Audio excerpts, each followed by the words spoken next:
Jacar Academy. Hello welcome back to Jacar Academy. So ವಿದ್ಯಾರ್ಥಿಗಳ most awaiting video board ಕಡೆಯಿಂದ ನಮಗೆ ಏನು ಮಾಡಿದ್ದಾರೆ 2024 ಹಾಗೂ 25 SSLC ವಾರ್ಷಿಕ ಪರೀಕ್ಷೆಯ ಮಾದರಿ ಪ್ರಶ್ನೆ ಪತ್ರಿಕೆಯನ್ನ ಮಾಡೆಲ್ ಕ್ವಶನ್ ಪೇಪರ್ ಅನ್ನ ಈಗಾಗಲೇ ವೆಬ್ಸೈಟ್ ಅಲ್ಲಿ ಬಿಡುಗಡೆ ಮಾಡಿದ್ದಾರೆ. ಹಾಗೂ ಒಂದಲ್ಲ ಎರಡೆರಡು ಮಾದರಿ ಪ್ರಶ್ನೆ ಪತ್ರಿಕೆಗಳನ್ನು ಬಿಡುಗಡೆ ಮಾಡಿದ್ದಾರೆ. ಇವಾಗ ನಾವು ನೋಡ್ತಿರೋದು ಕ್ವಶನ್ ಪೇಪರ್ 1 ಮೊದಲನೇ ಕ್ವಶನ್ ಪೇಪರ್ ಅನ್ನ ನೋಡ್ತಾ ಇದ್ದೀವಿ. ಇನ್ನೊಂದು ಪ್ರಶ್ನೆ ಪತ್ರಿಕೆ ನಾವು ಆಮೇಲೆ ನೋಡ. ಇದ್ರ ಜೊತೆಗೆ ನಿಮ್ಗೆ ಏನ್ ಸಿಗಲಿದೆ ಅಂದ್ರೆ ಕೀ ಆನ್ಸರ್ ಸಹಿತ ನಾನು ಈ ಒಂದು ವಿಡಿಯೋದಲ್ಲಿ ನಾವು ನೋಡ್ತಾ ಇದೀವಿ. ಸೊ ತೃತೀಯ ಭಾಷೆ ಹಿಂದಿ ವಿಷಯಕ್ಕೆ ಸಂಬಂಧಿಸಿದಂತೆ ವಿಷಯ ಸಂಕೇತ 61H 3 ಗಂಟೆಗಳವರೆಗೆ ನಮಗೆ ಸಮಯ ಇರುತ್ತದೆ. ಗರಿಷ್ಠ ಅಂಕಗಳು 80. ಇಲ್ಲಿ ಒಂದಿಷ್ಟು ಸಾಮಾನ್ಯ ಸೂಚನೆಗಳು ಇರ್ತವೆ, ಅದನ್ನ ತಾವೆಲ್ಲರೂ ಓದ್ಕೊಳ್ಳಿ. ಹಾಗೂ ಬನ್ನಿ ನಾವು ವಿಡಿಯೋ ಹತ್ತ ಸಾಗೋಣ. ಮೊದಲನೇ ಪ್ರಶ್ನೆ ಏನನ್ನು ಕೇಳಿದರೆ, निम्नलिखित प्रश्नों के लिए 4 विकल्प सुझाए गए हैं, उनमें से सर्वाधिक उचित विकल्प चुनकर उसके संकेताक्षर सहित पूर्ण रूप में लिखिए. 8 MCQ ಪ್ರಶ್ನೆಗಳು ಇರ್ತವೆ. ಇವೆಲ್ಲವೂ ಕೂಡ ವ್ಯಾಕರಣ ಭಾಗ से ಸಂಬಂಧಿಸಿದ रहते हैं. ವ್ಯಾಕರಣ ಭಾಗದಿಂದ ಸಂಬಂಧಿಸಿರತಕ್ಕಂತಹ ಎಲ್ಲ ಪ್ರಶ್ನೆಗಳು ಇರ್ತವೆ. ಸೊ ಮೊದಲನೇ ಪ್ರಶ್ನೆಯನ್ನ ನಾವು ನೋಡುವುದಾದ್ರೆ, ಪಾಸ್ ಕಾ ವಿಲೋಮ ಶಬ್ದ है. ಪಾಸ್ ಶಬ್ದದ ವಿಲೋಮ ಶಬ್ದ ಯಾವುದು? ಸರಿಯಾಗಿರುವಂತಹ ಉತ್ತರ ಆಪ್ಷನ್ ಬಿ ಇದೆ, ದೂರ ಎನ್ನುವಂಥದ್ದು. ಎರಡನೇ ಪ್ರಶ್ನೆ ನೋಡೋದಾದ್ರೆ, ನಿಮ್ನಲಿಖಿತ में से ಏಕವಚನ ಶಬ್ದ, ಕೆಳಗೆ ಕೊಟ್ಟಿರುವಂತವುಗಳಲ್ಲಿ ಏಕವಚನ ಶಬ್ದ ಯಾವುದು ಅಂತ ಆಪ್ಷನ್ ಸಿ ಏನಾಗುತ್ತೆ, ರಾಸ್ತಾ ಎನ್ನುವಂಥದ್ದು ಸರಿಯಾಗಿರುವಂತಹ ಉತ್ತರ. इसी प्रकार से प्रश्न 3 देखेंगे, लगना शब्द का प्रथಮ ಪ್ರೇರಣಾರ್ಥಕ ಕ್ರಿಯಾ ರೂಪ है. ಸರಿಯಾಗಿರುವಂತಹ ಉತ್ತರ ಆಪ್ಷನ್ ಎ, लगाना ಎನ್ನುವಂಥದ್ದು ಸರಿಯಾಗಿರುವಂತಹ ಉತ್ತರ. ಪ್ರಶ್ನೆ 4 देखेंगे, सदैव शब्द में संधि है. सो ಇಲ್ಲಿ ಮಕ್ಕಳು ತಾವು ಗಮನಿಸಬಹುದು, ಎರಡು ಕೊಂಬುಗಳು ಕಾಣ್ತವೆ, दो ಮಾತ್ರಾएं दिखते हैं, इसलिए वह क्या होता है, ವೃದ್ಧಿ ಸಂಧಿ ಟ್ರಿಕ್ ಇದೆ. ಒಂದು ಮಾತ್ರ ಇತ್ತಂದ್ರೆ ಅದು ಏನಾಗ್ತಿತ್ತು, ಗುಣ ಸಂಧಿ ಆಗ್ತಾ ಇತ್ತು. ಇಲ್ಲಿ ಏನಿದೆ, सदैव दो ಮಾತ್ರಾएं हैं, तो इस कारण से क्या बनता है, ವೃದ್ಧಿ ಸಂಧಿ बनता है. ಪ್ರಶ್ನೆ 5 ನೋಡುವುದಾದ್ರೆ, ನಿಮ್ನಲಿಖಿತ में से ಸ್ತ್ರೀಲಿಂಗ ಶಬ್ದ, ಕೆಳಗೆ ಕೊಟ್ಟಿರುವಂತಗಳಲ್ಲಿ ಸ್ತ್ರೀಲಿಂಗ ಶಬ್ದ ಯಾವುದು ಎನ್ನುವಂಥದ್ದು ಸರಿಯಾಗಿರುವಂತಹ ಉತ್ತರ ಏನಿದೆ, ಆಪ್ಷನ್ ಸಿ ಬೇಟಿ ಎನ್ನುವಂಥದ್ದು ಸ್ತ್ರೀಲಿಂಗ ಶಬ್ದವಾಗಿದೆ. ಪ್ರಶ್ನೆ 6 है, कर कमल शब्द में समास है. ಸೊ ಈ ಒಂದು ಶಬ್ದದಲ್ಲಿ ಸಮಾಸ ಯಾವುದು ಅಂತ ಹೇಳಿ ಸೊ ಇಲ್ಲಿ ಕಂಪ್ಯಾರಿಸನ್ ಮಾಡಿದರೆ, ಉಪಮಾನ ಹಾಗೂ ಉಪಮೇಯವನ್ನು ಪ್ರಯೋಗ ಮಾಡಿದರೆ. ಸೊ ಹಾಗಾಗಿ वह क्या बनता है, ಆಪ್ಷನ್ ಎ कर्मधारय समास होता है.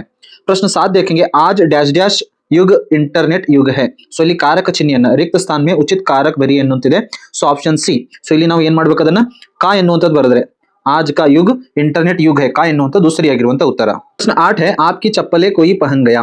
ಈ ಒಂದು ವಾಕ್ಯದಲ್ಲಿ ವಾಕ್ಯ ಮೇ ಪ್ರಯುಕ್ತ ವಿರಾಮ ಚಿಹ್ನೆ, ಯಾವ ವಿರಾಮ ಚಿಹ್ನೆ ಅಂದ್ರೆ ಇದು ಏನಿದೆ, ಸರಿಯಾಗಿರುವಂತಹ ಉತ್ತರ ಆಪ್ಷನ್ ಸಿ ಪ್ರಶ್ನೆ ಚಿಹ್ನೆ ಎನ್ನುವಂಥದ್ದು ಸರಿಯಾಗಿರುವಂತಹ ಉತ್ತರ. मुख्य प्रश्न 2 ನೋಡೋದಾದ್ರೆ, मुख्य प्रश्न 2 है, निम्नलिखित प्रथम 2 शब्दों के सूचित संबंधों के अनुरूप तीसरे शब्द का संबंधित शब्द लिखिए. 4 ಅನುರೂಪ ಪ್ರಶ್ನೆಗಳು ಇರ್ತವೆ, ಪ್ರತಿಯೊಂದಕ್ಕೆ 4 ಅಂಕ. ಹೀಗಾಗಿ 4 ಅಂಕಗಳು ನಮಗೆ ಇಲ್ಲಿಂದ ಲಭಿಸ್ತವೆ. ಪ್ರಶ್ನೆ 9 है, ಗಿಲ್ಲು ಕಿ ಪ್ರಿಯ ಲತಾ. ಅದರ ಪ್ರಿಯ ಲತೆ ಅಂದ್ರೆ ಬಳ್ಳಿ ಯಾವುದು, ಸೋಂಜಿಗಿ ಆಗಿತ್ತು. ಗಿಲ್ಲು ಕಾ ಪ್ರಿಯ ಖಾದ್ಯ, ಬಿಲ್ಕುಲ್ ಸಹಿ ಉತ್ತರ ಕಾಜು ಎನ್ನುವಂಥದ್ದು ಸರಿಯಾಗಿರುವಂತಹ ಉತ್ತರ. ಪ್ರಶ್ನೆ 10 ನೋಡುವುದಾದ್ರೆ, ಆಧುನಿಕ ಮಾನವ का विश्लेषण किस पद्य भाग के अंदर किया गया है, अभिनव मनुष्य. ಇದರ ಒಂದು ವಿಶ್ಲೇಷಣೆಯಲ್ಲಿ ಮಾಡಲಾಗಿದೆ, ಅಭಿನವ ಮನುಷ್ಯನಲ್ಲಿ ಮಾಡಲಾಗಿದೆ. ಬೇಇಮಾನಿ ಪರ್ ವ್ಯಂಗ್ಯ, ಇದನ್ನು ಯಾವ ಪಾಠದಲ್ಲಿ ಮಾಡಿದ್ದಾರೆ, ईमानदारों के सम्मेलन ಪಾಠದಲ್ಲಿ ಮಾಡಿದ್ದಾರೆ.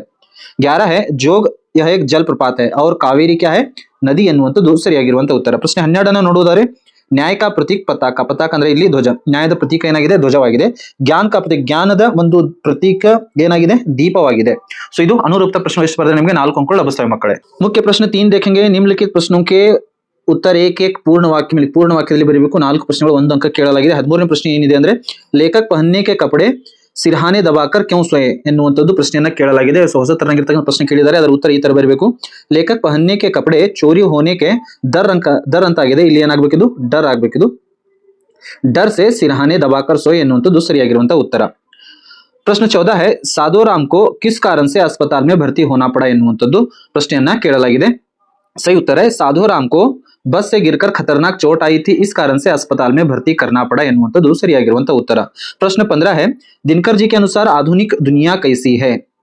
दिनकर जी के अनुसार आधुनिक दुनिया नवीन और विचित्र है ಎನ್ನುವಂಥದ್ದು ಸರಿಯಾಗಿರುವಂತಹ ಉತ್ತರ. प्रश्न 16 है, कृष्ण की शिकायत किसके प्रति है ಎನ್ನುವಂಥ ಪ್ರಶ್ನೆಯನ್ನ ಕೇಳಿದ್ದಾರೆ. जिसका सही उत्तर है, कृष्ण की शिकायत अपने भाई बलराम के प्रति है ಎನ್ನುವಂಥದ್ದು. ಯಾರ ಪ್ರತಿಯಾಗಿ ಅವನು ಏನ್ ಮಾಡ್ತಾ ಇದ್ದಾನೆ, ಶಿಕಾಯತ್ ಅಂದ್ರೆ ದೂರನ್ನು ಕೊಡ್ತಾ ಇದ್ದಾನೆ, ಯಾರ ಬಗ್ಗೆ ಅಂತ ಪ್ರಶ್ನೆ ಇದೆ. ಸೊ अपने भाई बलराम के प्रति वह क्या कर शिकायत कर रहा है. ಮುಖ್ಯ ಪ್ರಶ್ನೆ 4 ನೋಡುವುದಾದ್ರೆ, ನಿಮ್ನಲಿಖಿತ ಪ್ರಶ್ನೆ के उत्तर 2-3 ವಾಕ್ಯ ಉತ್ತರಕ್ಕೆ 2-3 ವಾಕ್ಯದಲ್ಲಿ ಉತ್ತರಿಸಿ ಅಂತ 2 ಪ್ರಶ್ನೆಗಳು ಇರ್ತವೆ. 2 ಅಂಕಕ್ಕೆ ಒಟ್ಟಿಗಾಗಿ 16 ಅಂಕಗಳು ನಮಗೆ ಇಲ್ಲಿಂದ ಬರ್ತವೆ. ಪ್ರಶ್ನೆ 17 क्या है, दुकानदार ने लेखक से क्या, ಹಲವಾರು ಬಾರಿ ಇದನ್ನ ಕೇಳಿದರು. सो इल्लीनू ಕೂಡ ಅದರ आंसर ಈ ತರ ಬರಬೇಕು. दुकानदार ने लेखक से कहा कि बाबूजी बड़े मजेदार सेब आए हैं खास कश्मीर के, आप ले जाए खाकर तबीयत खुश हो जाएगी ಅನ್ನುವಂಥದ್ದನ್ನ ಉತ್ತರವನ್ನ ಬರಿಬೇಕು. ಪ್ರಶ್ನೆ 18 है आदिवासी दोस्तों को मकान बनाने के लिए हाथी क्या कहता है ಎನ್ನುವಂಥದ್ದು ಸ್ವಲ್ಪ ಬೇರೆ ಟೈಪ್ ಅಲ್ಲಿ ಕೇಳಿದ್ದಾರೆ. ಆನೆ ಏನನ್ನ ಹೇಳ್ತದೆ? ಆದಿವಾಸಿ ದೋಸ್ತ್ ಅಂದ್ರೆ ಕಿಂದ್ರು ಲಲಿಮುರ್ ಕಿಂಚಾಲ ಅಲಿದ. ಈ ತರನಾಗಿರ್ತಕ್ಕಂಥ ಪ್ರಶ್ನೆ ನಿಮಗೆ ಸ್ವಲ್ಪ ಕನ್ಫ್ಯೂಸ್ ಮಾಡೋದಕ್ಕೆ ಆದಿವಾಸಿ ದೋಸ್ತ್ ಅಂತ ಇಲ್ಲಿ ಕೊಟ್ಟಿದ್ದಾರೆ. ಸೊ ಸ್ವಲ್ಪ ಕನ್ಫ್ಯೂಸ್ ಮಾಡ್ಲಿಕ್ಕೆ ಕೊಡ್ತಾರೆ, ಅದನ್ನ ಈ ತರ ಬರಿಬೇಕು. आदिवासी दोस्तों को मकान बनाने के बारे में हाथी ने कहा कि पेड़ों से लकड़ी के इतने मोटे और मजबूत गोले काट लो जितने मेरे पैर हैं ಎನ್ನುವಂಥದ್ದು ಸರಿಯಾಗಿರುವಂತಹ ಉತ್ತರ. ಇಷ್ಟು ಬರೆದ್ರೆ ನಿಮಗೆ ಇಲ್ಲಿಂದ 2 ಅಂಕಗಳು ಲಭಿಸ್ತವೆ. नेक्स्ट प्रश्न 19 है धीरज सक्सेना बुद्धिमान रोबोट क्यों चाहते थे ಎನ್ನುವಂತಹ ಪ್ರಶ್ನೆಯನ್ನ ಕೇಳಿದ್ದಾರೆ. जिसका उत्तर है धीरज सक्सेना घरेलू कामकाज करने के लिए, नाती पोतों का होमवर्क कराने के लिए एवं वर्ड प्रोसेसर पर काम संभालने के लिए धीरज सक्सेना बुद्धिमान रोबोट चाहते थे ಎನ್ನುವಂಥದ್ದು ಸರಿಯಾಗಿರುವಂತಹ ಉತ್ತರ.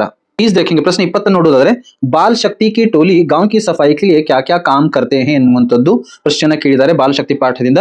बाल शक्ति टोली गांव की सफाई के लिए निम्न काम करते थे. ಇಲ್ಲಿ गांव ಚಂದ್ರಬಿಂದು ಆಗಬೇಕು. पॉइंट्स ರೂಪದಲ್ಲಿ ಬರೆದರೂ ಕೂಡ ಪರವಾಗಿಲ್ಲ. गांव की गंदगी को दूर करने के लिए रोज 1 घंटा गांव की सफाई में लगाते थे, गांव के गड्ढों को मिट्टी से ढांपते हैं, गांव का कूड़ा डालने के लिए एक निश्चित जगह बनाते हैं, गांव के चारों तरफ पेड़ पौधे लगाने का काम करते. ಇಷ್ಟು ಕೆಲಸಗಳನ್ನ ತನ್ನ ಊರಿಗಾಗಿ ಸ್ವಚ್ಛತೆ ಇಡಲಿಕ್ಕೆ ಅವರು ಏನ್ ಮಾಡ್ತಾ ಇರ್ತಾರೆ ಬಾಲ್ ಶಕ್ತಿ ಟೋಲಿದವರು. ಪ್ರಶ್ನೆ 21 21ನೇ ಪ್ರಶ್ನೆ ಏನ್ ಕೇಳಿದ್ರು ಅಂದ್ರೆ ಅಭಿನವ್ ಮನುಷ್ಯ प्रकृति के हर तत्व पर विजय बनकर आसीन है कैसे ಎನ್ನುವಂಥದ್ದು. ಸೊ ಇದೇ ಪ್ರಶ್ನೆಯನ್ನ ಮನುಷ್ಯಕ್ಕೆ ಭೌತಿಕ ಸಾಧನಕ ವರ್ಣನಿಕೆ ಬೇರೆ ನಾನು ಹಳೆ ವಿಡಿಯೋಗಳನ್ನ ನೋಡಬಹುದು, ಅಲ್ಲಿ ಕ್ವಶನ್ ಟೈಪ್ ಅನ್ನು ಕೂಡ ಕೊಟ್ಟಿದೆ. ಸೊ ಇದರ ಉತ್ತರ ಯಾವ ತರ ಬರಬೇಕಂದ್ರೆ आधुनिक मानव ने प्रकृति के हर एक तत्व को अपने नियंत्रण में कर लिया है, उसने जल विद्युत भाप वायु पर अपना नियंत्रण बना लिया है, वह नदी समुद्र सागर को एक समान लांघ सकता है, उसका यान आकाश में जा रहा है, वह परमाणु प्रयोग भी कर रहा है, उसकी बौद्धिक क्षमता असीमित है, आज मानव ने प्रकृति के हर एक तत्व को विकृत कर दिया है. तो ಈ ತರನಾಗಿ ಮನುಷ್ಯ ಏನ್ ಮಾಡಿದಾನೆ ಪ್ರಕೃತಿಯ ಪ್ರತಿಯೊಂದು ತತ್ವದ ಮೇಲೆ ವಿಜಯನ್ನ ಪ್ರಾಪ್ತ ಮಾಡಿದಾನೆ. ಪ್ರಶ್ನೆ 22 22ನೇ ಪ್ರಶ್ನೆ ನೋಡೋದಾದ್ರೆ ಯಶೋदा कृष्ण को किस प्रकार सांत्वना देती है, ಅಥವಾ ಇದೇ ಪ್ರಶ್ನೆ ಯಾವ ತರ ಕೇಳ್ತಿದ್ರು ಅಂದ್ರೆ ಯಶೋदा कृष्ण के क्रोध को कैसे शांत करते हैं ಅದರ ಉತ್ತರವನ್ನ ಬರಿಬೇಕಾಗಿತ್ತು ಮಕ್ಕಳೇ. ಸೊ ಇಲ್ಲಿ ಉತ್ತರವನ್ನು ಕೊಡಲಾಗಿದೆ. यशोदा कृष्ण को सांत्वना देते हुए कहती है कि हे कृष्ण सुनो, बलराम जन्म से ही चुगलखोर है, मैं गोधन की कसम खाकर कहती हूँ मैं ही तेरी माता हूं और तुम ही मेरे पुत्र हो. इस प्रकार यशोदा कृष्ण के क्रोध को इलिखी ಅಂತ ಆಗಬೇಕು, कृष्ण के क्रोध को शांत करती है ಅನ್ನುವಂಥದ್ದನ್ನ ಬರಿಬೇಕು. 23ನೇ ಪ್ರಶ್ನೆ ಏನಿದೆ ಅಂದ್ರೆ सौर मंडल में शनि ग्रह का स्थान क्या है, ಅಥವಾ ಇನ್ನೊಂದು ಪ್ರಶ್ನೆ ಯಾವ್ದು ಕೇಳ್ತಾರೆ ಅನುರೂಪತದಿಂದ शनि सौर मंडल का सबसे सुंदर ग्रह है कैसे ಅನ್ನುವಂಥದ್ದು. ಸೊ ಮೊದಲನೇದಾಗಿ ಈ ಪ್ರಶ್ನೆಗೆ ಉತ್ತರವನ್ನ ನಾವು ನೋಡೋಣ. सौर मंडल में शनि बृहस्पति यानी कि गुरु के बाद दूसरा सबसे बड़ा ग्रह ಎನ್ನುವ ಅದರ ಸ್ಥಾನವನ್ನ ಬರಿಬೇಕು. ನೆಕ್ಸ್ಟ್ इस प्रश्न का उत्तर हम इस प्रकार से लिखेंगे शनि सौर मंडल का सुंदर ग्रह कैसे ಎನ್ನುವಂತಾದ್ರೆ शनि को यदि दूरबीन से देखा जाए तो इस ग्रह के चहुं ओर अथवा चारों ओर वलय यानी कि गोल दिखाई देते हैं. प्रकृति ने शनि ग्रह के गले में खूबसूरत हार डाल दिया है. शनि के इन वलयों या कंकनों ने इस ग्रह को सौर मंडल का सबसे सुंदर एवं मनोहर ग्रह बनाया है. इस प्रकार शनि सौर मंडल का सबसे सुंदर ग्रह है ಎನ್ನುವಂಥದ್ದು ಸರಿಯಾಗಿರುವಂತಹ ಉತ್ತರ. ಪ್ರಶ್ನೆ 24 24ನೇ ಪ್ರಶ್ನೆ ಇದು ಕೂಡ ಅನುರೂಪದಿಂದಿರುತ್ತದೆ. सत्य की शक्ति के बारे में गांधी जी का कथन क्या है, सत्य की महिमाದಿಂದ ಕೇಳಿರ್ತಾರೆ. ಅಥವಾ ಇನ್ನೊಂದು ಪ್ರಶ್ನೆ ಯಾವ್ದು ಕೇಳಿರ್ತಾರೆ ಅಂದ್ರೆ प्राकृतिक संसाधनों के संरक्षण के लिए सलमा क्या कहती है ಎನ್ನುವಂತ ಪ್ರಶ್ನೆ ಕೇಳಿದ್ದಾರೆ. ಮೊದಲಿಗೆ सत्य की महिमाದಿಂದ ನೋಡೋಣ. सत्य की शक्ति के बारे में गांधी जी का कथन है कि सत्य एक विशाल वृक्ष है जिसका जितना आदर किया जाता है उतने ही फल उसमें लगते हैं. उतने ಅಂತ ಆಗಬೇಕು ಇಲ್ಲಿ, उतने ही फल उसमें लगते हैं. ಅಥವಾ ಇನ್ನೊಂದು ಪ್ರಶ್ನೆಗೆ ಉತ್ತರ नागरिक के कर्तव्यದಿಂದ ನೋಡುವುದಾದ್ರೆ प्राकृतिक संसाधनों के संरक्षण के बारे में सलमा कहती है कि प्रकृति हमारी माता इसलिए हमें प्रकृति संसाधनों का प्रवेश ಅಂತ ಆಗಿದೆ. ಇಲ್ಲಿ ಏನು ಮಾಡಬೇಕು अपव्यय ಅಂತ ಮಾಡ್ಕೊಡ್ರಿ. अपव्यय नहीं करना चाहिए, अपने पर्यावरण को स्वच्छ रखना भी हमारा दायित्व ಎನ್ನುವಂಥದ್ದು ಸಲ್ಮಾ ಹೇಳ್ತಾಳೆ. ಸೊ ಇಷ್ಟು ಬರೆದ್ರೆ ಮಕ್ಕಳೇ ಅನುರೂಪದಿಂದ ನಿಮಗೆ 2 ಅಂಕ ಪ್ಲಸ್ 2 ಅಂಕ ಅಂದ್ರೆ 4 ಅಂಕಗಳು 2 अंकದ ಪ್ರಶ್ನೆಗಳು ಸಿಗ್ತವೆ. मुख्य प्रश्न 5 देखें. मुख्य प्रश्न 5 ನೋಡುವುದಾದ್ರೆ निम्नलिखित प्रश्नों के उत्तर 3-4 वाक्यों में लिखी ಅನ್ನುವಂತ ಪ್ರಶ್ನೆ ಕೇಳಿದರೆ 9 ಪ್ರಶ್ನೆಗಳು 3 ಅಂಕಕ್ಕೆ ಇರ್ತವೆ. ಒಟ್ಟಿಗಾಗಿ 27 ಅಂಕಗಳು ನಮಗೆ ಇಲ್ಲಿಂದ ಬರ್ತವೆ. ಪ್ರಶ್ನೆ 25 है लेखिका ने गिल्लू के प्राण कैसे बचाए ಎನ್ನುವಂತದ್ದು ಪ್ರಶ್ನೆಯನ್ನ ಕೇಳಿದ್ದಾರೆ. जिसका उत्तर होगा लेखिका ने घायल गिल्लू को हौले से उठाकर अपने कमरे में लाई, फिर रुई से रक्त पोंछकर घावों पर पेंसिलिन का मरहम लगाया, कई घंटे के उपचार के उपरांत उसके मुंह में एक बूंद पानी टपकाया गया. इस प्रकार लेखिका ने गिल्लू के प्राण बचाए ಎನ್ನುವಂತದ್ದು ಸರಿಯಾಗಿರುವಂತ ಉತ್ತರ. प्रश्न 26 है अहमद जलालुद्दीन का परिचय दीजिए. अहमद जलालुद्दीन ಅವ್ರ ಬಗ್ಗೆ ಕೇಳಿದ್ದಾರೆ. जिसका उत्तर हम लिखेंगे मेरा बचपन ಪಾಠದಿಂದ. ಈ ಪ್ರಶ್ನೆ ಕೇಳಿದ್ದಾರೆ मेरा बचपन. ಅದರ उत्तर ಈ ತರ बरेಬೇಕು। जलालुद्दीन कलाम के अंतरंग मित्र बन गए थे, कलाम को आजाद कहकर पुकारते थे, रोज शाम को कलाम जी के साथ समुद्र के रेतीले तट पर घूमने जाते और आध्यात्मिक विषयों पर बातें करते थे। जलालुद्दीन हमेशा कलाम को शिक्षित व्यक्तियों, वैज्ञानिक खोजों, समकालीन साहित्य और चिकित्सा विज्ञान की उपलब्धियों के बारे में बताते थे। ज्ञान संबंधी इन जानकारियों से कलाम को सीमित दायरे से बाहर निकालकर नई दुनिया का बोध कराया। सारे इलाके में सिर्फ जलालुद्दीन ही अंग्रेजी में लिख सकते थे। ಜಲಾಲುದ್ದೀನ್ ಕೋ ಬಾಹರಿ ದುನಿಯಾ ಕಾ ಅಧಿಕ್ ಜ್ಞಾನ ಥಾ ಎನ್ನುವಂಥದ್ದು ಇಷ್ಟು ಪಾಯಿಂಟ್ಗಳು ಯಾರ ಬಗ್ಗೆ ಬರೀತೇನೆ ಇದನ್ನ ಅಹಮದ್ ಜಲಾಲುದ್ದೀನ್ ಅವರ ಬಗ್ಗೆ ಇಷ್ಟು ಪಾಯಿಂಟ್ಗಳನ್ನ ಪ್ರಶ್ನೆ 27 ಪ್ರಶ್ನೆ 27 ನೋಡೋದಾದ್ರೆ बसंत एक ईमानदार लड़का है कैसे स्पष्ट कीजिए ಎನ್ನುವಂಥದ್ದು ಪ್ರಶ್ನೆಯನ್ನ ಕೇಳಲಾಗಿದೆ जिसका उत्तर हम इस प्रकार से लिखेंगे। बसंत एक गरीब शरणार्थी लड़का है। बसंत ईमानदार और स्वाभिमानी लड़का था। वह मेहनत से पैसे कमाना चाहता था, इस कारण से वह बाजार में छलनी, बटन, दिया सलाई आदि चीजें बेचता था एन्नुವಂಥದ್ದು ಮಾಡ್ಕೊಳ್ರಿ ಇಲ್ಲಿ। पंडित राजकिशोर बसंत को 2 पैसे दिए तो वह बसंत पैसे लेने से इनकार करता है क्योंकि वह उसे भीख समझता है और वह भीख लेना नहीं चाहता है। मोटर के नीचे आकर घायल होने पर भी बसंत अपने भाई प्रताप को राजकिशोर के घर पैसे लौटाने को भेजता है। इस तरह बसंत एक ईमानदार और स्वाभिमानी लड़का है। इಷ್ಟು ಪಾಯಿಂಟ್ಗಳನ್ನು बसंतನ ಬಗ್ಗೆ ಮಕ್ಕಳೇ ತಾವುಗಳು ಬರಿಬೇಕು। प्रश्न 28 है महिला की साहसगाथा पाठ से क्या संदेश मिलता है बताइए ಎನ್ನುವಂತ ಪ್ರಶ್ನೆಯನ್ನ ಕೇಳಿದ್ದಾರೆ। महिला की साहसगाथा पाठ से साहस गुण, दृढ़ निश्चय, अथक परिश्रम, मुसीबतों का सामना करना आदि इत्यादि आदर्श गुण सीखते हैं। हिमालय की ऊंची चोटियों के बारे में जानकारी भी प्राप्त कर सकते हैं। महिलाएं भी साहस प्रदर्शन में पुरुषों से कुछ कम नहीं है। इस पाठ से सिद्ध होता है कि मेहनत का फल अच्छा होता है। ಇಷ್ಟೆಲ್ಲ ಪಾಯಿಂಟ್ಸ್ ಗಳನ್ನ ನಾವು ಅಥವಾ ಇಷ್ಟೆಲ್ಲ ಪಾಯಿಂಟ್ಸ್ ಗಳ ಸಂದೇಶ ಯಾವ ಪಾಠದಿಂದ महिला की साहसगाथा ಪಾಠದಿಂದ ನಮಗೆ ಸಿಗ್ತದೆ। 29 है प्रश्न 29 कर्नाटक की शिल्पकला और वास्तुकला अद्भुत है, इस कथन का समर्थन कीजिए ಎನ್ನುವಂಥದ್ದು जिसका उत्तर है कर्नाटक की शिल्पकला अनोखी है। बादामी ऐहोले पट्टदकल्लू में जो मंदिर हैं उनकी शिल्पकला और वास्तुकला अद्भुत है। बेलूरू, हलेबीडू तथा सोमनाथपुर के मंदिरों की मूर्तियां सजीव लगती हैं। यह मूर्तियां हमें रामायण, महाभारत, पुराणों की कहानियां सुनाती हैं। श्रवण बेलगोला की 57 फुट ऊंची गोमटेश्वर की प्रतिमा दुनिया को त्याग और शांति का संदेश दे रही है। विजयपुर के गोल गुंबज की विस्परिंग गैलरी वास्तुकला का अद्वितीय दृष्टांत है। मैसूर का राजमहल कर्नाटक के वैभव का प्रतीक है। प्राचीन सेंट फिलोमिना चर्च, जगनमोहन राजमहल जिसे मार्ट गैलरी भी कहते हैं, आदि स्थान अत्यंत आकर्षणीय। इष्टेಲ್ಲವೂ ಕೂಡ ಇದಕ್ಕೆ कर्नाटक की शिल्पकला और वास्तुकला के बारे में हम लिख सकते हैं। प्रश्न 30 देखेंगे। 30 प्रश्न मातृभूमि के प्रकृति सौंदर्य का वर्णन कीजिए। मातृभूमि पाठದಿಂದ पद्य पाठನ ಕೇಳಿದ್ದಾರೆ जिसका उत्तर हम इस प्रकार से लिखेंगे। कवि भगवती चरण वर्मा जी भारत माँ के प्रकृति सौंदर्य का वर्णन करते हुए कहते हैं कि भारत में भारत के खेत हरे भरे और सुंदर हैं, फल फूलों से भरा हुआ वन और उपवन है। भारत के भूमि के अंदर खनिजों का व्यापक धन है। मुक्त हस्त से भारत माँ सभी को सुख संपत्ति धन धाम बांट रही है ಎನ್ನುವಂಥದ್ದು ಸರಿಯಾಗಿರುವಂತಹ ಉತ್ತರ। 31 प्रश्न ನೋಡೋದಾದ್ರೆ समय बहुत अनमोल है, कविता के आधार पर स्पष्ट कीजिए ಎನ್ನುವಂಥದ್ದು समय की पहचान पद्य पाठದಿಂದ ಕೇಳಿದ್ದಾರೆ जिसका उत्तर हम इस प्रकार से लिखेंगे। समय अनमोल है, यह ईश्वर द्वारा मनुष्य को प्राप्त अनुपम धन है। काम करने का जो अवसर प्राप्त होता है वह काम अभी इसी पल करना चाहिए। समय को भगवान का दिया अमूल्य धन मानकर कार्य करने से जीवन सफल होता है, क्योंकि बीता हुआ समय लौटकर नहीं आता। एक क्षण भी व्यर्थ नहीं गंवाना है। आलस को छोड़कर बहाने किए बिना सही वक्त पर काम करना चाहिए। स्वयं पर विश्वास रखते हुए अपने काम को पूर्ण करना चाहिए। किन्हीं 3 या 4 ಇದನ್ನ 4 ಪಾಯಿಂಟ್ಗಳು ಬರೆದ್ರು ಕೂಡ ಸಾಕಾಗುತ್ತೆ ಮಕ್ಕಳೇ। ಪ್ರಶ್ನೆ ಸಂಖ್ಯೆ 32 ಯಾವತ್ತಿಗೂ ಕೂಡ ನಮ್ಮದು ದೋಹೆ का ಭಾವಾರ್ಥ ಇರ್ತದೆ। ಯಾವ ದೋಹೆಯನ್ನು ಕೇಳಿದ್ದಾರೆ ಅಂದ್ರೆ दया धर्म का मूल है, पाप मूल अभिमान, तुलसी दया न छांडी जब लग घट में प्राण ಎನ್ನುವಂತ ಪ್ರಶ್ನೆಯನ್ನು ಕೇಳಿದ್ದಾರೆ। ಅದರ ಸರಳ ಭಾವಾರ್ಥವನ್ನು ನಾನು ಇಲ್ಲಿ ಕೊಟ್ಟಿದ್ದೀನಿ। प्रस्तुत दोहे में तुलसीदास कहते हैं कि दया धर्म का मूल है और अहंकार यानी के अभिमान का मूल पाप है। जब तक शरीर में जीव है तब तक मनुष्य को अपना अहंकार छोड़कर दयालु बने रहना चाहिए। ಸರಳವಾಗಿ ಇಷ್ಟು ಬರೆದ್ರೆ ಮಕ್ಕಳಿಗೆ ನಿಮಗೆ ಇಲ್ಲಿಂದ 3 ಅಂಕಗಳು ಲಭಿಸುತ್ತವೆ। ನೆಕ್ಸ್ಟ್ ಪ್ರಶ್ನೆ ಸಂಖ್ಯೆ 33 ಎದರ ಇರ್ತದೆ ಅನುವಾದದ ಬಗ್ಗೆ ಇರ್ತದೆ। अनुच्छेद का अनुवाद कन्नड़ या अंग्रेजी में कीजिए। ನಾವು ಕನ್ನಡದಲ್ಲಿ ಮಾಡಿದೀನಿ। अनुच्छेद ಏನಿದೆ ಅಂದ್ರೆ कर्नाटक में कन्नड़ भाषा बोली जाती है और इसकी राजधानी बेंगलुरु है। यहाँ देश विदेश के लोग आकर बस गए हैं ಎನ್ನುವಂಥದ್ದು। ಸೊ ಅದರ ಕನ್ನಡದಲ್ಲಿ ಅನುವಾದ ಈ ತರ ಮಾಡಬಹುದು। ಕರ್ನಾಟಕದಲ್ಲಿ ಕನ್ನಡ ಭಾಷೆಯನ್ನು ಮಾತನಾಡುತ್ತಾರೆ ಮತ್ತು ಇದರ ರಾಜಧಾನಿ ಬೆಂಗಳೂರು ಆಗಿದೆ। ಇಲ್ಲಿ ದೇಶ ವಿದೇಶದ ಜನರು ಬಂದು ವಾಸಿಸುತ್ತಿದ್ದಾರೆ ಅಂತ ನಾವು ಅದನ್ನ ಬರಿಬಹುದು। मुख्य प्रश्न 6 देखेंगे। मुख्य प्रश्न 6 ನೋಡೋದಾದ್ರೆ निम्नलिखित प्रश्नों के उत्तर 5-6 वाक्यों में लिखे। 2 ಪ್ರಶ್ನೆಗಳನ್ನು ಕೇಳಿರ್ತಾರೆ 4 ಅಂಕಗಳಿಗಾಗಿ।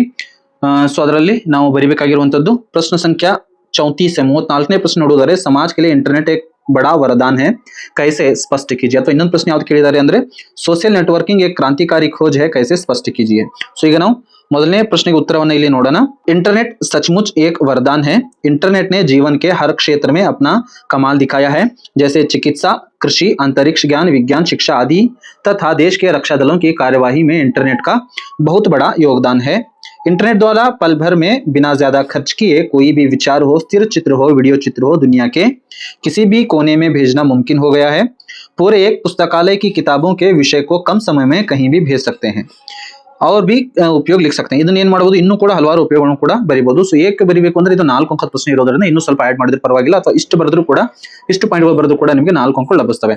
ಪ್ರಶ್ನೆ ಉತ್ತರ ನೋಡೋದಾದ್ರೆ ಸೋಷಿಯಲ್ ನೆಟ್ವರ್ಕಿಂಗ್ ಬಗ್ಗೆ ಕೇಳಿದ್ದಾರೆ। सोशल नेटवर्किंग एक क्रांतिकारी खोज है जिसने दुनिया भर के लोगों को एक जगह पर लाकर खड़ा कर दिया है। सोशल नेटवर्किंग के कई साइट्स हैं, जैसे फेसबुक, ऑर्कुट, ट्विटर, लिंक्डइन आदि। इन साइटों के कारण देश विदेश के लोगों की रहन सहन, वेशभूषा, खान पान के अलावा संस्कृति, कला आदि का प्रभाव शीघ्र हमारे समाज पर पड़ रहा है। इಷ್ಟು ಪಾಯಿಂಟ್ಗಳು ಸೋಷಿಯಲ್ ನೆಟ್ವರ್ಕಿಂಗ್ ಬಗ್ಗೆ ಬರಿಬೇಕು। ಪ್ರಶ್ನೆ ಸಂಖ್ಯಾ 35 ಪ್ರತಿ ಸಲದಂತೆ ಪದ್ಯ ಭಾಗ ಪೂರ್ಣ कीजिए ಇರ್ತದೆ। ಅದು ಯಾವುದು ಅಂದ್ರೆ ಅಸಫಲತಾ, ನಮಗೆ ಗೊತ್ತಿರುವಂತದ್ದು ಅಸಫಲತಾ एक चुनौती है, इसे स्वीकार करो ಅಂತ ಆಗ್ಬೇಕು ಇಲ್ಲಿ। करो क्या कमी रह गई देखो और सुधार करो जब तक न सफल हो। ಇಲ್ಲಿ ಉನ್ಹಿ ಅಂತ ಆಗಿದೆ, ಇಲ್ಲಿ ನ ಅಂತ ಮಾಡ್ಕೊಳ್ಳಿ, ಟೈಪ್ ಮಾಡೋದು ಮಿಸ್ಟೇಕ್ ಆಗಿದೆ। जब तक न सफल हो नींद चैन को त्यागो तुम, संघर्ष का मैदान छोड़कर मत भागो तुम। ಇಷ್ಟು ಬರೆದ್ರೆ ಮಕ್ಕಳೇ ನಿಮಗೆ 4 ಅಂಕಗಳು ಲಭಿಸ್ತವೆ। ಪ್ರಶ್ನೆ 7 देखेंगे। गद्यांश को ध्यानपूर्वक पढ़कर निम्नलिखित प्रश्न के उत्तर लिखे। पैसेज राइटिंग ಇರುತ್ತದೆ। 4 ಒಂದು ವಾಕ್ಯದಲ್ಲಿ ಒಂದು ಪ್ರಶ್ನೆ ಕೇಳ್ತಾರೆ, ಒಂದು ಪ್ರಶ್ನೆಗೆ ಇದು 4 ಅಂಕ, ಅಂದ್ರೆ ಸಬ್ ಕ್ವೆಶ್ಚನ್ ಇರ್ತವೆ, ಅದಕ್ಕೆ ಉತ್ತರಿಸಬೇಕು। ಏನ್ ಕೊಟ್ಟಿದ್ದಾರೆ ಪ್ಯಾಸೇಜ್ ಅಂದ್ರೆ, प्रायः अधिकांश लोग दूसरों के जीवन का अनुसरण करते हैं, इसी से उनको सुख मिलता है। अपनी ताकत को न पहचान कर दूसरों के पीछे पीछे निरुद्देश चलना केवल अंधानुकरण है। सड़क के किनारे सूखे पत्ते कमजोर और निर्जीव होने पर भी स्वयं को सबके समान गतिशील समझते हैं। दूसरों के बल पर जीने वाले, दूसरों की नीति की नकल करने वाले कभी प्रगति नहीं कर सकते।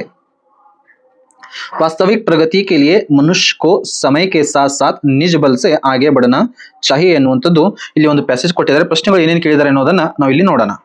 ಪ್ರಶ್ನೆ ಏನು ಕೇಳಿದ್ದಾರೆ, लोग दूसरों के जीवन का अनुसरण क्यों करते हैं ಎನ್ನುವಂಥ ಪ್ರಶ್ನೆ। ಸೊ ಮೇಲ್ಗಡೆ ಏನಿದೆ, लोग दूसरों के जीवन का अनुसरण इसलिए करते हैं क्योंकि उन्हें सुख मिलता है ಎನ್ನುವಂಥದ್ದು ಉತ್ತರವನ್ನ ಬರೀಬೇಕು। ಪ್ರಶ್ನೆ ಆ ನೋಡುವುದಾದ್ರೆ अंधानुकरण किसे कहते हैं ಎನ್ನುವಂಥ ಪ್ರಶ್ನೆ ಕೇಳಿದರೆ, अपनी ताकत को न पहचान कर दूसरों के पीछे पीछे निर्देश ಅಂತ ಆಗಿದೆ, ಇದು ನಿರುದ್ದೇಶ ಅಂತ ಮಾಡ್ಕೊಳ್ಳಿ, चलना ही अंधानुकरण है ಎನ್ನುವಂಥದ್ದು ಸರಿಯಾಗಿರುವಂತ ಉತ್ತರ। ಈ सड़क के किनारे सूखे पत्ते कैसे पड़े हैं, सो ಅದರ ಉತ್ತರ ಮುಂದುಗಡೆ ಕೊಟ್ಟಿದ್ದೀನಿ। सड़क के किनारे सूखे पत्ते कमजोर और निर्जीव पड़े हैं ಎನ್ನುವಂಥದ್ದು। और प्रश्न ई है, मनुष्य को जीवन में आगे कैसे बढ़ना चाहिए, ಇದರ ಉತ್ತರವನ್ನು ಇಲ್ಲಿ ಕೊಟ್ಟಿದ್ದೀನಿ। मनुष्य को जीवन में समय के साथ साथ ನ್ಯೂಸ್ ಅಂತ ಆಗಿದೆ, ನಿಜ ಬಲ ಆಗಬೇಕದು, ನಿಜ ಬಲ್ ಸೆ ಆಗೆ ಬಡನಾ चाहिए ಅನ್ನುವಂಥದ್ದು ಸರಿಯಾಗಿರುವಂತ ಉತ್ತರ। ಪ್ರಶ್ನೆ 8 ನೋಡೋದು ನಿಬಂಧದ ಬಗ್ಗೆ ಇದೆ। ಸೊ ನಾನು ಈಗಾಗಲೇ 3 ನಿಬಂಧಗಳನ್ನ ಹೇಳಿದೆ, ಅದೇ ಕೊಡ್ತಾರೆ ಅಂತ ಹೇಳಿ, ಅದರಲ್ಲಿ ಒಂದು ಕರ್ನಾಟಕದ ವೈಭವ ಕೊಟ್ಟಿದ್ದಾರೆ, ಜೊತೆಗೆ ಜನಸಂಖ್ಯೆ ಹಾಗೂ ಇಂಟರ್ನೆಟ್ ಕೂಡ ಮಾಡಿ, पर्यटन का महत्व और स्वच्छ भारत ಬಗ್ಗೆ ಪ್ರಸ್ತಾವನಾ, पर्यटन का अर्थ, पर्यटन से लाभ, पर्यटन का एक शौक, उपसंहाರ, ತದನಂತರ ಕರ್ನಾಟಕ ವೈಭವದಲ್ಲಿ ನೋಡೋದಾದ್ರೆ ಪ್ರಸ್ತಾವನೆ ಕೇಳಿದರೆ, ಪ್ರಾಕೃತಿಕ ಪರಿವೇಶ, ಕರ್ನಾಟಕ ವಿಶೇಷತೆ ಕೇಳಿದರೆ ಹಾಗೂ ಉಪಸಂಹಾರವನ್ನ ಕೇಳಿದ್ದಾರೆ। स्वच्छ भारत प्रस्तावना, स्वच्छ भारत की कल्पना, स्वच्छ भारत, स्वच्छता की आवश्यकता, स्वच्छता में हमारा दायित्व ಹಾಗೂ ಉಪಸಂಹಾರ। ಮುಂದೆ ಇದೇ ನಿಬಂಧ ನಿಬಂಧ ಕೊಟ್ಟಿದ್ದೀನಿ, ಅದನ್ನು ನೋಡೋಣಂತೆ। ಹಾಗೆ ಮುಖ್ಯ ಪ್ರಶ್ನೆ 9 ನೋಡೋದಾದ್ರೆ, निम्नलिखित विषय के बारे में एक पत्र लिखिए ಅನ್ನೋ ಪತ್ರದ ಬಗ್ಗೆ ಕೂಡ ಕೊಡಲಾಗಿದೆ। अपनी पढ़ाई के बारे में बताते हुए पिताजी के नाम एक पत्र लिखिए।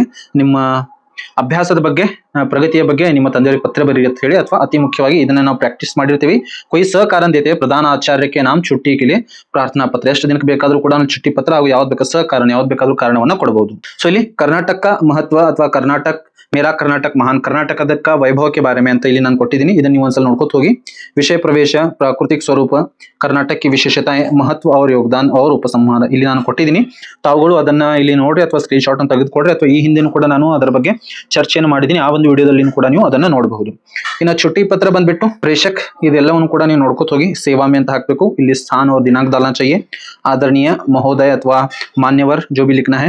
छुट्टी के लिए प्रार्थना पत्र है, ಸಂಬೋಧನವನ್ನೇ ಬರೀಬೇಕು, ವಿಷಯವನ್ನ ಬರೀಬೇಕು। और यहाँ पर होता है हमारा पत्र का विश्लेषण। कारण ನಾನು 2 कारण ಕೊಟ್ಟಿದ್ದೀನಿ, ಮೂರು ಕಾರಣಗಳನ್ನು ಕೊಟ್ಟಿನಿ, ಯಾವ್ದು ಬೇಕಾದ್ರೂ ನೀವು, ಹಾಗೂ 3 दिन के छुट्टी के लिए मैंने लिखा है, ನೀವು ಯಾವ್ದು ಬೇಕಾದ್ರೂ ಕೂಡ ಅದನ್ನ ತೆಗೆದುಕೊಳ್ಳಬಹುದು. ಇಲ್ಲಿ आपका आज्ञाकारी छात्र ಅಥವಾ ಛಾತ್ರ ಧನ್ಯವಾದ ಅಭಿಭಾವಕ್ಕೆ ಹಸ್ತಾಕ್ಷರ. ಸೊ ಇಷ್ಟು ಬರೀಬೇಕು ಮಕ್ಕಳೇ. ಇದಾಗಿತ್ತು question paper 1 model question paper 1 key answer ಸಹಿತ ನಾನು ಕೊಟ್ಟಿದ್ದೆ. ಸೊ ಜಕಾರ ಅಕಾಡೆಮಿಯನ್ನ ತಪ್ಪದೆ ಸಬ್ಸ್ಕ್ರೈಬ್ ಮಾಡಿ, ಹಾಗೂ ಕ್ವಶನ್ ಪೇಪರ್ 2 ಅನ್ನ ನೆಕ್ಸ್ಟ್ ವಿಡಿಯೋದಲ್ಲಿ ನಾನು ಅಪ್ಲೋಡ್ ಮಾಡುವಂತ ಪ್ರಯತ್ನವನ್ನ ಮಾಡ್ತೀನಿ. ಸೊ ಇದನ್ನ ಚೆನ್ನಾಗಿ ಅಭ್ಯಾಸ ಮಾಡಿ, ಹಾಗೂ ಮುಂಬರುವಂತ ಪರೀಕ್ಷೆಗೆ ತಯಾರಿಯನ್ನು ಈಗಲಿಂದನೇ ಆರಂಭಿಸಿ. ಜಕಾರ ಅಕಾಡೆಮಿಯನ್ನ ತಪ್ಪದೆ ಸಬ್ಸ್ಕ್ರೈಬ್ ಮಾಡಿ. ಮತ್ತೆ ಸಿಗೋಣ ಮುಂದಿನ ವಿಡಿಯೋದಲ್ಲಿ. ಜೈ ಹಿಂದ್.